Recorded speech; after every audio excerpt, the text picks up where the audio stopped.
প্রিয় ছাত্রছাত্রী, আমি অপূর্ব সরকার। তোমাদের প্রত্যেককে ওয়েলকাম আমার ইউটিউব চ্যানেল এডুকা টিউটোরিয়ালে। তো সামনেই মাধ্যমিক, সেটা আর মাত্র কয়টা দিন বাকি।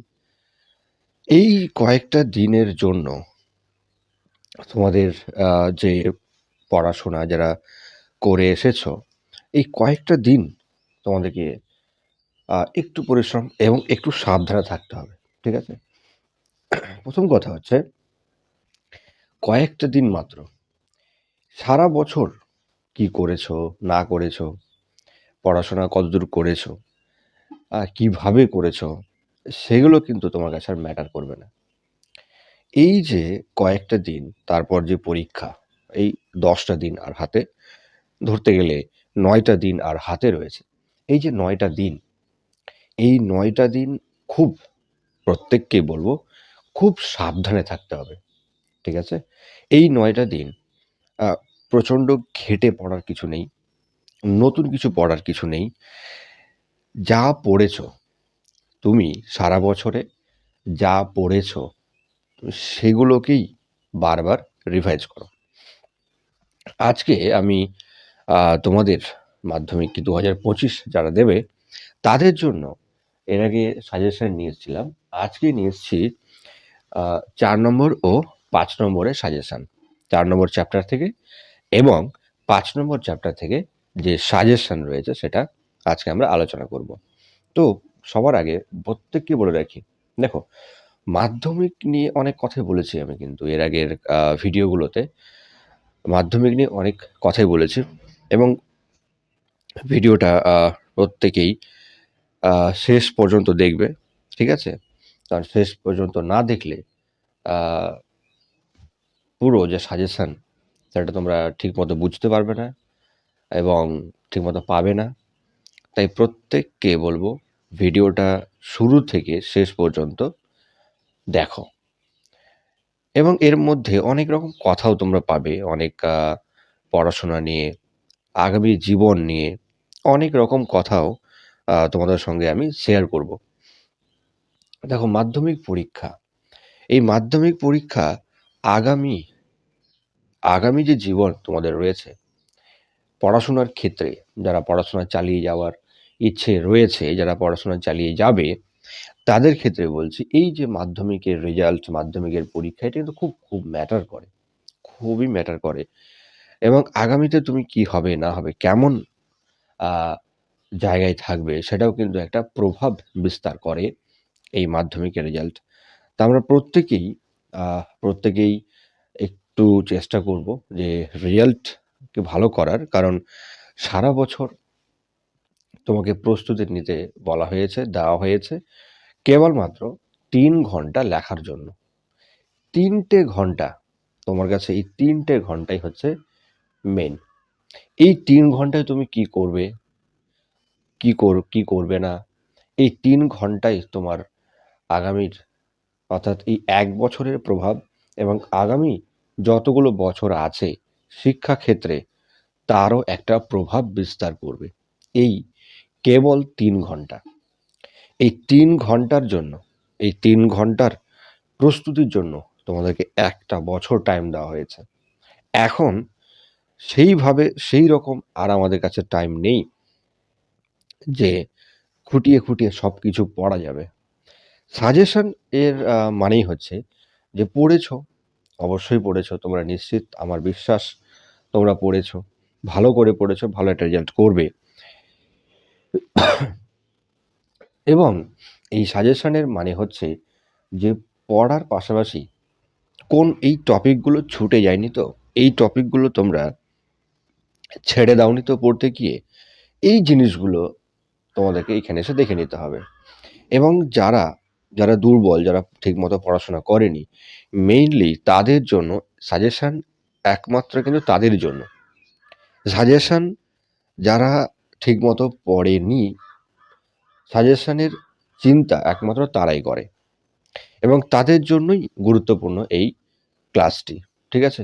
দেখো, এই জীবন বিজ্ঞানের শেষ যে চ্যাপ্টার রয়েছে, এখান থেকে টোটাল তোমার 24 নাম্বারের প্রশ্ন হয় এবং 5টি চ্যাপ্টারের মধ্যে সবচেয়ে বেশি নাম্বার থাকে এই লাস্ট চ্যাপ্টারে, এবং 4 নম্বর যে চ্যাপ্টারে আছে এখান থেকে মোটামুটি 12-15 নম্বরের একটা প্রশ্ন হয়। তো ধরতে গেলে আমাদের হাতে এখনো মোটামুটি 40 নম্বরের মতো আমাদের কাছে রয়েছে। এই দুটো চ্যাপ্টার মিলিয়ে আমাদের কাছে মোটামুটি 35 থেকে 40 নম্বরের মতো রয়েছে। ঠিক আছে? তাহলে এই 35 এবং 40 যে নম্বর সেটা পাওয়ার জন্য কোন কোন বিষয়গুলো আমাদের ভালো করে দেখতে হবে? যারা টুকটাক বা দুর্বল পড়াশোনায়, যারা দুর্বল ঠিকঠাক করোনি, তাদেরকে বলবো এই যে সাজেশন রয়েছে পারলে পুরোটাই মুখস্থ করো, কিংবা যেভাবে পারো এর বাইরে তোমাকে করতে হবে না, এর বাইরে দরকার নেই। এবং সবাইকে বলে রাখি যে এই যে টপিকগুলো আমি শুধুমাত্র বই থেকে টপিকটা দেব, কিন্তু তার ব্যাপারে যে প্রশ্নগুলো হবে, ঘুরিয়ে প্যাঁচিয়ে যে প্রশ্নগুলো হবে, সেই প্রশ্নগুলো কিন্তু তোমাকে একটু বুঝতে হবে। মানে প্রশ্নগুলো অনেক সময় হয় না যে প্রশ্নগুলো উত্তর জানা আছে কিন্তু এমনভাবে প্রশ্নটা চেয়েছে যা বুঝতে গিয়ে খানিক টাইম লাগছে, সময় লাগছে, এবং অনেক সময় হয়তো বুঝতে পারলামও না কি ব্যাপারে চেয়েছে। যেমন যদি বিগত বছরের প্রশ্নগুলো তোমরা একটু দেখো, বিগত বছরের যে প্রশ্নগুলো রয়েছে সেগুলোও আম এইভাবেই টপিক জানা, পড়া, কিন্তু কিন্তু একটু ঘুরিয়ে ধরছে। অর্থাৎ একদম সহজভাবে এমন নয় যে সোজা সাপটা কিন্তু বইয়ের লাইন প্রশ্নের মধ্যে দিচ্ছে না, এরকম হচ্ছে। ভূমিকা যেমন, পার্থক্য যেমন, একটা বিষয় বলে একটা একটা নতুন জিনিস ভরে দিয়েছে। ঠিক আছে? এবং এই সাজেশনের পাশাপাশি তোমাদের বলে রাখি, যদি তোমরা চাও তাহলে যদি তোমরা চাও 1 মার্কের যত ধরনের প্রশ্ন হয়, জীবন বিজ্ঞান, ভৌত বিজ্ঞান, 1 মার্কে যতগুলো প্রশ্ন হয় সমস্ত প্রশ্নের একটা সেট আমরা এই রেকর্ডেড কিংবা লাইভ একটা ক্লাস আনতে পারি। যদি তোমরা চাও যে লাইভ ক্লাস, হ্যাঁ, এটা লাইভ ক্লাস হোক নানান প্রশ্ন নিয়ে, 1 মার্কের, 2 মার্কের, তাহলে তোমরা অবশ্যই কমেন্টে বলবে। কমেন্টে আমাকে অবশ্যই জানাবে করতে, তোমরা যদি ইচ্ছুক থাকো, তোমাদের যদি ইচ্ছা থাকে তাহলে অবশ্যই আমাকে কমেন্টে জানাবে যে স্যার একটা লাইভ ক্লাস নিয়ে আসেন 1 মার্কের এমসিকিউ, সত্য মিথ্যা যত ধরনের যে প্রশ্নগুলো হয়। এবং প্রত্যেককে বলে রাখি, জীবন বিজ্ঞান যেমন সাজেশন দিলাম ঠিক একই রকমই ভৌত বিজ্ঞানেরও তোমরা সাজেশন পাবে, এবং আশা করি আজকের মধ্যে আমি দেওয়ার চেষ্টা করব। ঠিক আছে? যদি তোমরা ভৌত বিজ্ঞানের সাজেশন চাও তাহলে অবশ্যই আমাকে কমেন্টে জানাবে যে ভৌত বিজ্ঞানের পুরো একটা সাজেশন দেন স্যার। ঠিক আছে? ভৌত বিজ্ঞানের সাজেশন চাইলে অবশ্যই তোমরা কমেন্টে আমাকে জানাবে। ঠিক আছে? তো আজকে শুরু করি। এই 5 নম্বর যে চ্যাপ্টার রয়েছে, এই 5 নম্বর চ্যাপ্টার থেকে আমাদের এই 4 নম্বর চ্যাপ্টার থেকে কোন কোন বিষয়গুলো আমাদের দেখতে হবে, কোন কোন বিষয়গুলো একদমই ছাড়া যাবে না। প্রথমে যেটা আমাদের দেখতে হবে সেটা হলো গরম তরল স্যুপ। ঠিক আছে? এই 4 নম্বর চ্যাপ্টার থেকে প্রথমেই যেটা আমাদের জানতে হবে, পড়তে হবেই, সেটা হলো গরম তরল স্যুপ কি? ঠিক আছে? গরম তরল স্যুপ। এই গরম তরল স্যুপ একদমই ছাড়া যাবে না। 2 নম্বর যেটা আমাদের পড়তেই হবে, 2 নম্বর যেটা পড়তেই হবে সেটা হলো জৈব অভিব্যক্তির মুখ্য ঘটনাগুলি শব্দচিত্রের মাধ্যমে দেখাও। জৈব অভিব্যক্তির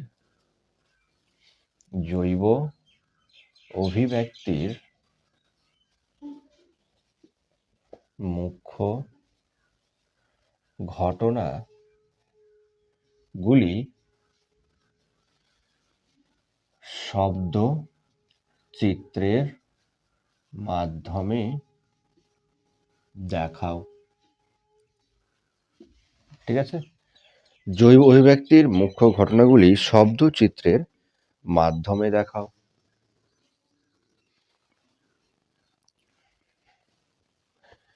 3 নম্বর যেটা আমাদের করতে হবে এবং করতেই হবে সেটা হচ্ছে 3 নম্বরে রয়েছে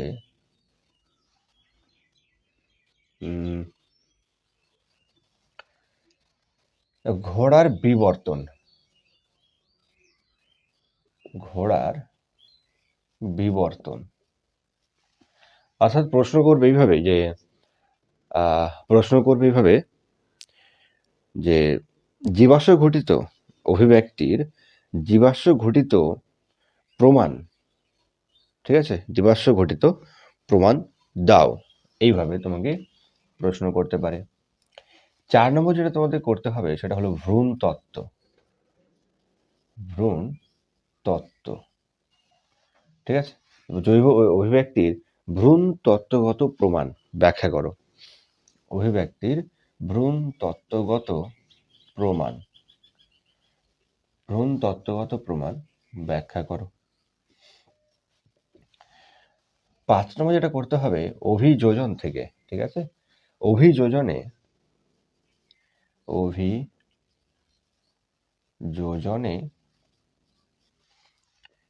ক্যাকটাস,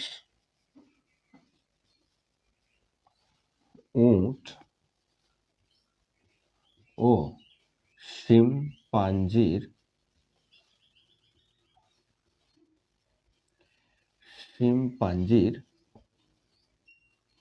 ভূমিকা, এই 3টে তোমাদের করতে হবে। এই কটা হচ্ছে তোমার 4 নম্বর চ্যাপ্টার থেকে, ঠিক আছে। এটা শুধুমাত্র 2, 3 এবং 5 মার্কের, কিন্তু 1 মার্কের এই সকল থেকেই পেয়ে যাবে, তবে হয়তো সম্পূর্ণ পাবে না।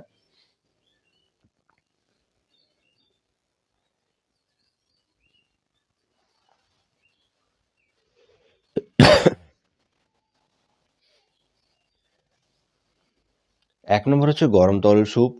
জৈব অভিব্যক্তির মুখ্য ঘটনাগুলি শব্দচিত্রের মাধ্যমে দেখাও। ঘোড়ার বিবর্তন বা জীবাশ্ম ঘটিত বিবর্তন এইভাবে বলবে।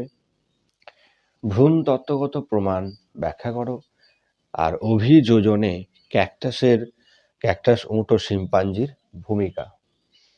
এখান থেকে এই কটা জিনিস তোমাদের এই চ্যাপ্টার থেকে এই কটা জিনিস করলেই হবে, ঠিক আছে। এর পাশাপাশি তোমাদেরকে বলে রাখি যে 1 মার্কের যে প্রশ্নগুলো হয় না, 1 মার্কের যে প্রশ্নগুলো কিছু তো এইগুলো টপিক থেকে পেয়ে যাবে। তাছাড়া তোমাদেরকে আবারও বলে রাখি যে 1 মার্কের জন্য তোমরা যদি একটা ক্লাস চাও যে 1 মার্কে যত ধরনের প্রশ্ন হতে পারে সেই প্রশ্নগুলি নিয়ে আমরা একটা লাইভ ক্লাস করতে ইচ্ছুক থাকো, তোমরা যদি ইচ্ছা হয় যে একটা লাইভ ক্লাস যত ধরনের প্রশ্ন রয়েছে তাতে নিয়ে, তাহলে অবশ্যই আমাকে কমেন্টে জানাবে। আমি তোমাদের জন্য অবশ্যই ক্লাস নিয়ে আসবো। ওকে, তো আমরা চলে যাবো এবার 5 নম্বর চ্যাপ্টারে। 5 নম্বর চ্যাপ্টার থেকে কি আমাদের করতে হবে দেখো। 5 নম্বর চ্যাপ্টার থেকে প্রথমে যেটা আমাদের করতে হবে, এখানে সব কটাই হচ্ছে ইম্পর্টেন্ট, ঠিক আছে, সব কটাই হচ্ছে ইম্পর্টেন্ট। প্রথমে যেটা আমাদের করতে হবে সেটা হলো নাইট্রোজেন চক্রের 3টে যে মুখ্য ধাপ রয়েছে, অর্থাৎ অ্যামোনিফিকেশন,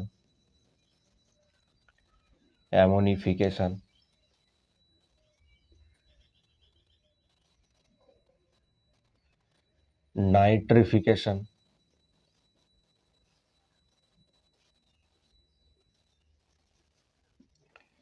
আর ডিনাইট্রিফিকেশন।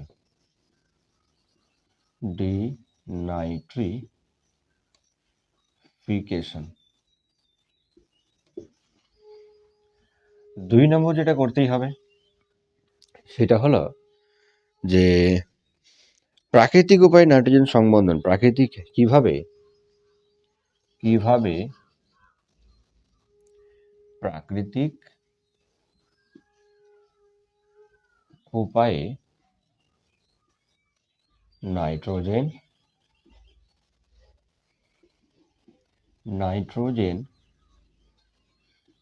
সংবন্ধন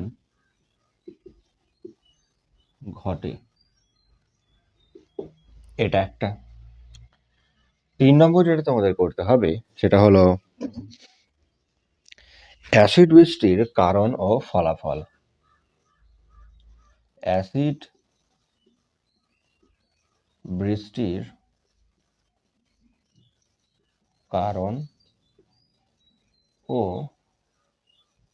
ফলাফল। অ্যাসিড বৃষ্টির কারণ ও ফলাফল। অ্যাসিড বৃষ্টির কারণ ও ফলাফল। আর যেটা তোমাদের করতেই হবে, নেক্সট যেটা রয়েছে 4 নম্বরে,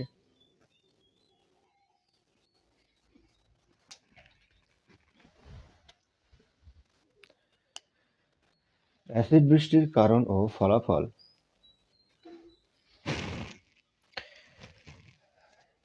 4 নম্বর রয়েছে জল দূষণের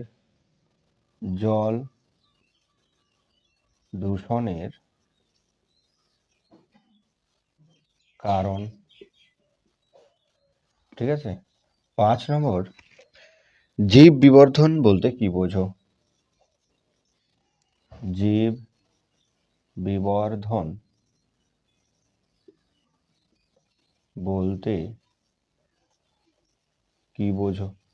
এই টপিকগুলোর উপরেই কিন্তু তোমাকে সোজা সাপটা কিন্তু প্রশ্ন নাও দিতে পারে, একটু ঘুরিয়ে পেঁচিয়ে প্রশ্ন দিতে পারে। ঠিক আছে, তো সেই দিকটা কিন্তু ভালো করে খেয়াল রাখবে। জীব বৈচিত্র্যের গুরুত্ব, ব্রঙ্কাইটিস।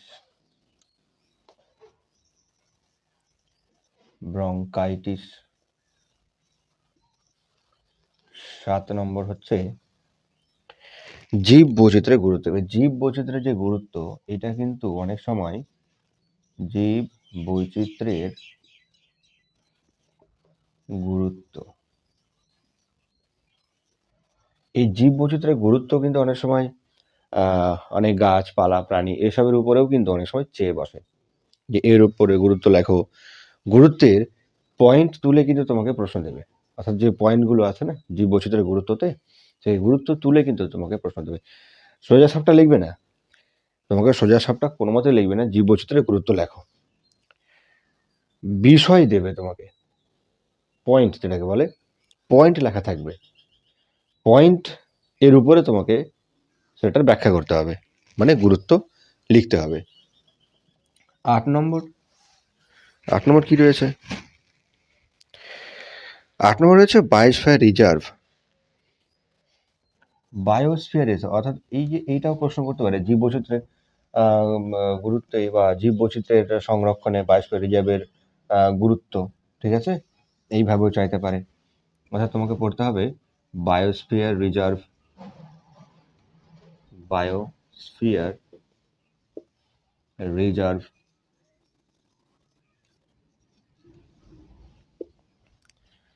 9 নম্বর পড়তে হবে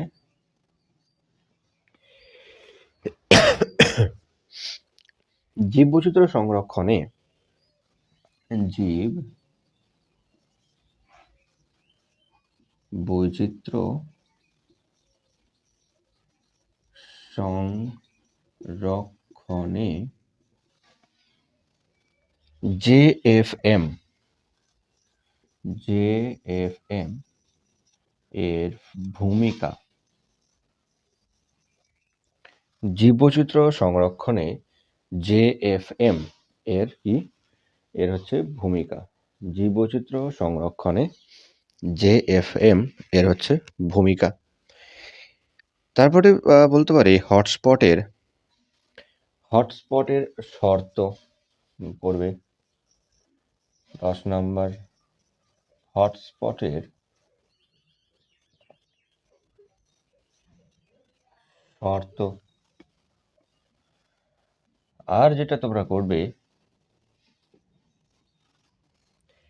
বিভিন্ন প্রাণীর অর্থাৎ বিভিন্ন প্রাণীদের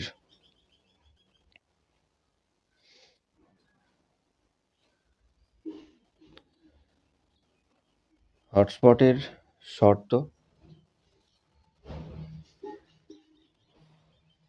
বিভিন্ন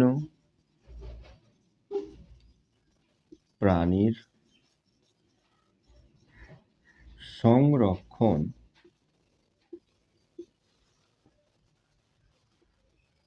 স্থান,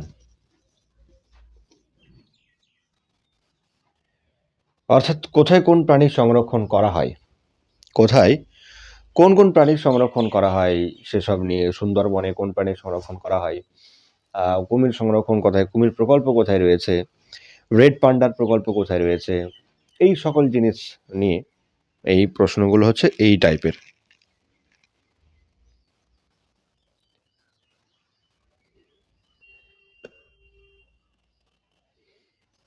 এর পাশাপাশি তোমাদের বলে রাখি আবারও যে যারা ভৌতবিজ্ঞানের সাজেশন চাও,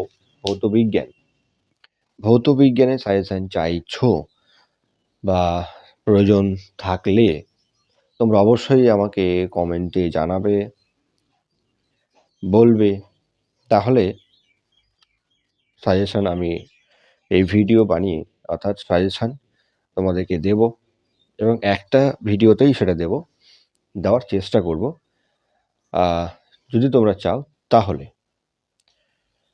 অবশ্যই আজকের মধ্যেই তোমরা অর্থাৎ প্রত্যেকে যারা যারা দেখবে তাদের বলবো যে এই মাধ্যমিক এর যারা এবার 10-এ উঠলো, 9-এ উঠলো, তাদের জন্য জীবনবিজ্ঞান, ভৌতবিজ্ঞান এবং অঙ্ক ক্লাস আমি করাবো।